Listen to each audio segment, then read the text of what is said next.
मैं इन तीनों एक कॉन्स्टिट्यूशनल अमेंडमेंट और दोनों बिल्स का समर्थन करने के लिए खड़ी हुई हूं। महोदय, हमारी संस्कृति तो वो है जो अर्धनारीश्वर को पूजती है। भारत की संस्कृति वो है जहां पर लैंगिक समानता एक नया कॉन्सेप्ट नहीं है। हम तो वो है जो कहते हैं कि प्रकृति और पुरुष एक दूसरे के पूरक है। हमारे यहाँ तो शक्ति स्वरूपा मां दुर्गा की आराधना करी जाती है।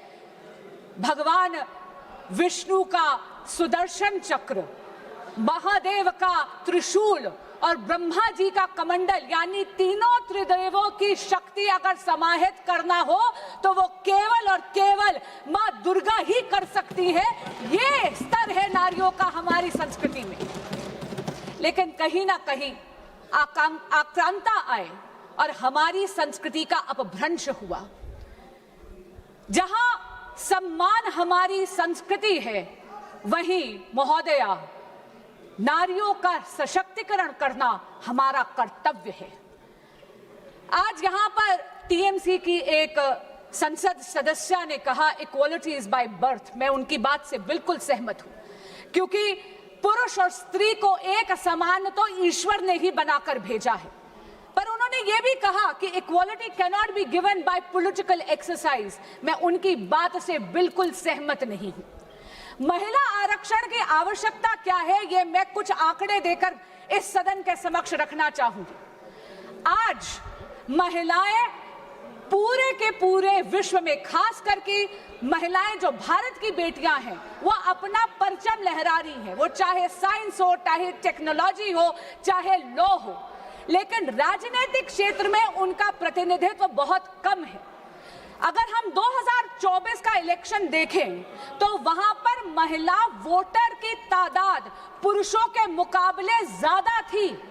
लेकिन मैं पूछना चाहती हूं विपक्ष के उन साथियों से जो आज इस संशोधन का समर्थन नहीं कर रहे, क्या बात आप महिलाओं की भूमिका केवल मतदाता तक ही रखना चाहते हैं क्या? आज इस सदन में महिलाओं का प्रतिनिधित्व केवल 13.6% है। अगर हम विधानसभा में जाएं तो वहां पर महिलाओं का प्रतिनिधित्व 10% से भी कम है। और अगर हम ग्लोबल परसेंटेजेस देखें महोदया, तो वहां पर 27.6% है। मैं तो धन्यवाद करती हूं आदरणीय प्रधानमंत्री श्री नरेंद्र मोदी जी का और इस सदन में उन सभी राजनीतिक दलों का जिन्होंने 27 बरस पुराना विलंब जो था, डिले थी, उसको हर कर नारी शक्ति वंदन अधिनियम को सितंबर 2023 को एक हकीकत बनाया, उसको पारित करा। पर महोदया, मुझे अचंबा है कि मेरे विपक्ष के साथी जिन्होंने सर्वसम्मति से नारी शक्ति वंदन अधिनियम पारित तो कर दिया, उसे कानून तो बना दिया, आज वो इसे 2029 में लागू करने के लिए अपना समर्थन क्यों नहीं दे रहे हैं? वो क्यों अपने हाथ खींच रहे हैं?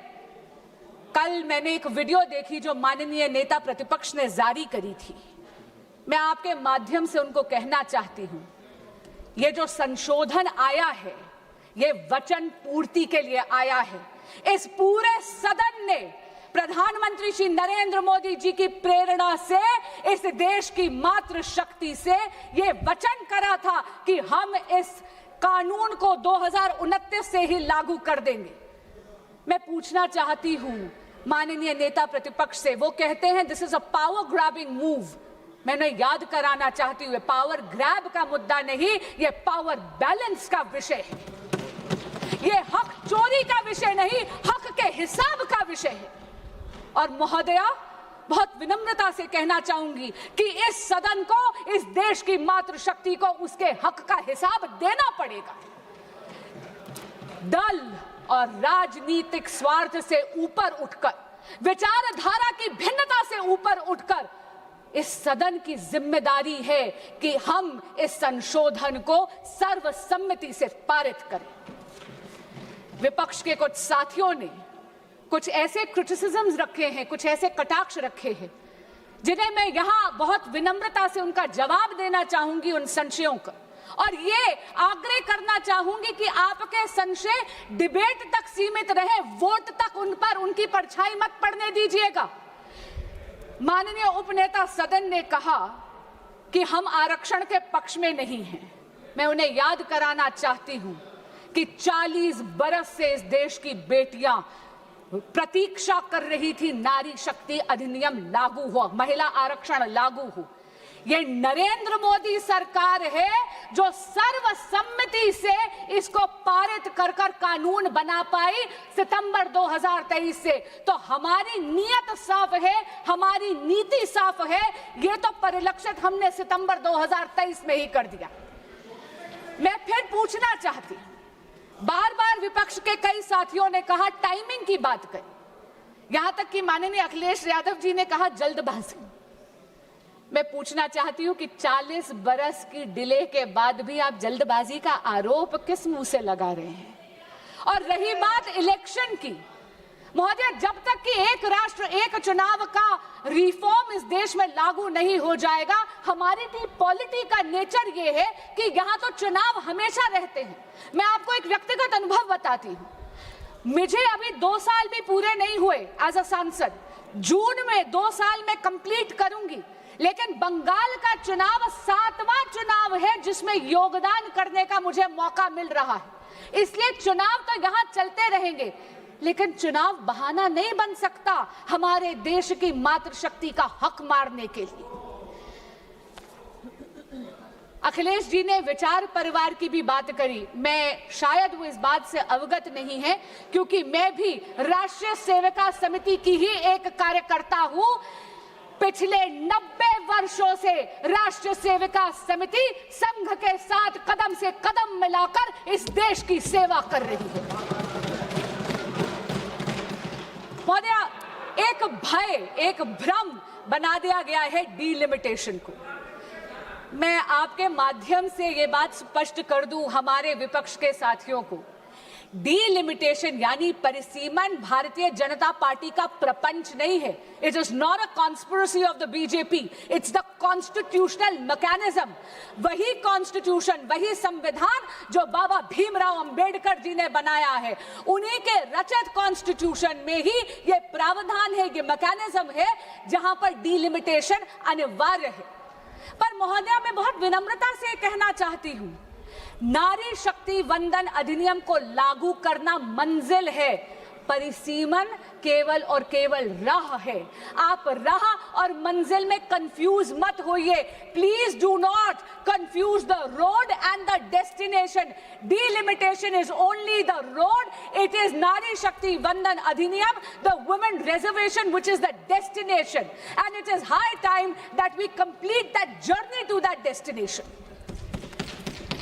एक और बात कही गई, यहां पर बोला गया कि 543 में क्यों नहीं लगा देते, और मैं हैरान हुई जब एक महिला सांसद ने यह कह दिया कि आप परिसीमन करके सीटें बढ़ा रहे हैं, यह तो शोविनिज्म है। शोविनिज्म का आरोप लगाते हुए ये भूल गई कि 543 सीटें पुरुषों का एकाधिकार नहीं है। वो भूल गई कि इन 543 में आज भी 74 पर हम नारी शक्ति का रिप्रेजेंटेशन करते हैं। महिला सांसद भी हैं इस सदन में। आप रिजर्वेशन को एब्स्ट्रैक्ट में लागू नहीं कर सकते। आपको रिजर्वेशन को आइडेंटिफाइड कॉन्स्टिट्यूएंसीज में ही करना पड़ेगा, और इसीलिए परिसीमन आवश्यक है, सीटों की बढ़ोतरी आवश्यक है। कई लोगों ने पूछा कि आप 543 में ही क्यों नहीं लागू कर देते। मैं याद कराना चाहती हूं कि ये जो अभी कॉम्पोजिशन है 543 सीटों की, ये 1971 के बेसिस से, उनके सेंसस के बेसिस पे है। तब भारत की पॉपुलेशन वाज ओनली 51.4 करोड़। आज भारत की पॉपुलेशन 3 दुगनी हो गई है। हम आज 140 करोड़ का देश है। महोदया, ये सदन अनर्थ करेगा अगर महिला सशक्तिकरण की केवल बात करता है और महिला आरक्षण पॉपुलेशन को रिफ्लेक्ट करते हुए इंप्लीमेंट नहीं करेगा। नारी शक्ति वंदन अधिनियम के इफेक्टिव इंप्लीमेंटेशन के लिए यह अनिवार्य है कि परिसीमन हो और सीटें बढ़ाई जाए। 274 से 273 तक का ये जो सफर है, ये केवल मातृशक्ति के उत्थान के लिए नहीं, ये इस राष्ट्र को सुदृढ़ करने के लिए, इस राष्ट्र में एक स्वर्णिम अध्याय लिखने के लिए। एक और बोली गई बात, यहां पर उन्होंने कहा कि आप जनगणना नहीं करना चाहते। मैं पुनः याद कराना चाहूंगी, आज सुबह ही माननीय गृह मंत्री ने रिकॉर्ड पे बोला है जनगणना की प्रक्रिया चालू हो गई है, उसमें कास्ट सेंसस केंद्र सरकार करवा रही है। लेकिन महोदय, ऐसा लग रहा है कि महिलाओं को आधार तो क्या मिला, विरोधियों का आधार ही खिसक गया है। महिलाओं का अधिकार से अगर आपका आधार खिसकता है तो ये आपका राजनीतिक अवसरवाद है। पर मैं आज करबद्ध प्रार्थना करना चाहूंगी विपक्ष के सभी साथियों से कि एक बहुत ही इंटेलिजेंट सॉल्यूशन इस विधेयक में, इस बिल में बनाया गया है, जहां पर यह सुनिश्चित करा गया है कि जो टेरिटोरियल ज्योग्राफी है वो तो 2011 के सेंसस के बेसिस पे करी जाए, लेकिन जो सीटों की बढ़ोतरी है उसमें किसी भी मैं पुनः कहती हूं, किसी भी राज्य का हक ना मारा जाए।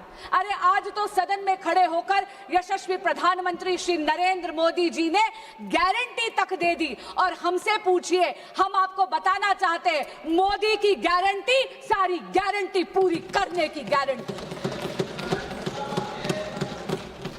दक्षिण भारत में तमिलनाडु में चुनाव है, इसलिए वहां के नेता चुनावी स्वार्थ में, राजनीतिक स्वार्थ में इस देश को नॉर्थ और साउथ में डिवाइड करने की कोशिश कर रहे हैं। लेकिन महोदय, आपके माध्यम से मैं उनको बताना चाहूंगी कि ये जो उनका प्रयास है ये असफल होगा, और जिस संगत में वो बैठे हैं वहां पर केवल हार का चिट्ठा लिखा जाता है। जो भी व्यक्ति इस विधेयक का और इस संशोधन का विरोध कर रहा है वो नारी शक्ति के आक्रोश का पात्र बनेगा। मैं करबद्ध प्रार्थना करती हूं आपके माध्यम से विपक्ष के साथियों को कि कृपया महिलाओं के आक्रोश का नहीं, उनके आशीर्वाद का पात्र बनिए।